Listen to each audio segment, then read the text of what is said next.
Welcome to bird media. నేను మీ Pawan Krishnamurthy. Tamil Nadu Bharatiya Janata party మాజీ అధ్యక్షుడు అన్నామలై, ఎక్స్-ఐపీఎస్ ఆఫీసర్. ఆయన క్రేజ్ గురించి నేను కొత్తగా చెప్పక్కర్లేదు.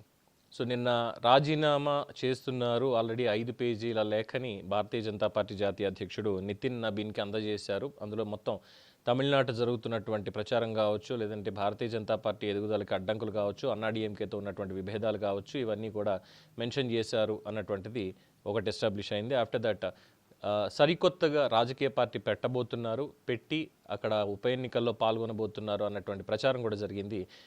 ఇదంతా నిన్న ఆల్రెడీ చూసాం మనం. అయితే పార్టీ అధిష్టానం పిలుపు మేరకు ఢిల్లీ వెళ్లినటువంటి అన్నామలై కేంద్ర హోంమంత్రి అమిత్ షా, బీజేపీ జాతీయ అధ్యక్షుడు Nitin Nabin, organising secretary B సంతోష్లతో వరుసగా భేటీ అయ్యారు.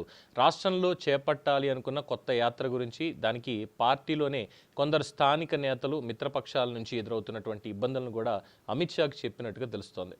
సో ఈ సమయంలో ఎలాంటి తొందరపాటు నిర్ణయాలు కూడా తీసుకోవద్దని అమిత్ షా ఆయనకి సలహా ఇచ్చినట్టుగా తెలుస్తోంది. అట్ ద సేమ్ టైం ఆ యాత్రని, అన్నామలై అనుకున్నటువంటి యాత్రని భారతీయ జనతా పార్టీ బ్యానర్ మీదనే మరింత భారీగా, మరింత శక్తివంతంగా చేద్దాం, దానికి ఎదురయ్యే అడ్డంకులని మేం చూసుకుంటామని అమిత్ షా అన్నామలైకి భరోసా ఇచ్చినట్టుగా సమాచారం అందుతోంది ఢిల్లీ వర్గాల నుంచి. కొత్త పార్టీ ఎందుకు, తమిళనాడు బీజేపీనే నీది అనుకుని ముందుకు సాగు అనే తరహాలో అధిష్టానం ఆయనకి పూర్తి స్వేచ్ఛనిచ్చిందని తెలుస్తోంది. రాష్ట్రంలో కొందరు సీనియర్ నేతలు లేదా మిత్రపక్షాలు, అన్నాడీఎంకే నుంచి వచ్చినటువంటి వాళ్ళు ఇబ్బంది పెడుతున్నారు అని చెప్పి అన్నామలై చెప్తే, రాష్ట్ర విభాగానికి మేము చూసుకుంటాం, స్పష్టమైనటువంటి కఠినమైనటువంటి ఆదేశాలు ఇస్తాం, ఎవరైనా సరే లైన్ క్రాస్ చేస్తే ఇకపై ఊరుకునేది లేదు అని చెప్పి అమిత్ షా కూడా స్పష్టం చేసినట్టుగా ఒక సమాచారం తెలుస్తోంది. ఇక ఆఖరి నిర్ణయం, బీజేపీ అగ్రనాయకత్వం మీద తనకు ఏదైతే నమ్మకం ఉందో, అలాగే వాళ్ళు కూడా అతని మీద ఉంచినటువంటి నమ్మకానికి ఇచ్చినటువంటి ఈ ఆఫర్ని అన్నామలై తీవ్రంగా చర్చిస్తున్నారు, అలాగే ఆలోచనలో ఉన్నారు అనేది ఒక ఊహాగానం అనుకోవచ్చు. బట్ ఢిల్లీ వర్గాల్లో ఎక్కువగా చర్చ జరుగుతుంది.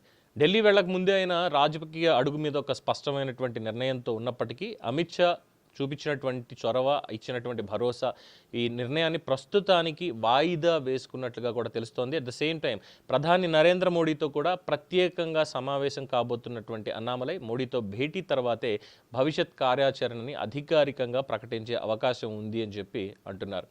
ఎందుకంటే తమిళనాడులో ద్రవిడ రాజకీయాలకి ధీటుగా బీజేపీని ఒక ప్రత్యామ్నాయ శక్తిగా నిలబెట్టడంలో ఐపీఎస్ ఉద్యోగాన్ని సైతం తను వదిలేసి వచ్చారు. ముఖ్యంగా యువతలో ఆయనకున్నటువంటి క్రేజ్ కానీ, దూకుడు కానీ పార్టీకి దక్షిణాదిలో పెద్ద అసెట్గా మారాయి. సో ఇన్ దిస్ సిచ్యువేషన్ ఆయన పార్టీ వదిలేస్తే తమిళనాడులో భారతీయ జనతా పార్టీకే ప్రమాదం అని చెప్పి మోదీ, అమిత్ షా గ్రహించారు. సో ఇక బుజ్జగించడమే కాకుండా రాష్ట్ర పార్టీ పగ్గాల మీద పూర్తి స్థాయి ఆధిపత్యాన్ని కూడా ఆఫర్ చేసినట్టుగా తెలుస్తోంది. మరి అన్నామలై నిర్ణయం ఏంటి? బీజేపీతోటే కొనసాగుతారా, లేదు అంటే మోదీ మీటింగ్ తర్వాత ఏం ప్రకటిస్తారు అనేటువంటిది కాస్త ఉత్సుకత రేపిస్తుంది. చూడాలి. Annamalai back to BJP and lead the BJP Tamil Nadu team, or will go with new party? Let's wait and see. దీని మీద మీ అభిప్రాయం తెలియచేయండి. చూస్తూనే ఉండండి ది బర్డ్ మీడియా. ఈ వీడియో మీకు నచ్చినట్లయితే లైక్ చేయండి, షేర్ చేయండి, సబ్స్క్రైబ్ చేయండి. మరిన్ని అప్డేట్ల కోసం మా వాట్సాప్ నెంబర్ను సబ్స్క్రైబ్ చేసుకోండి.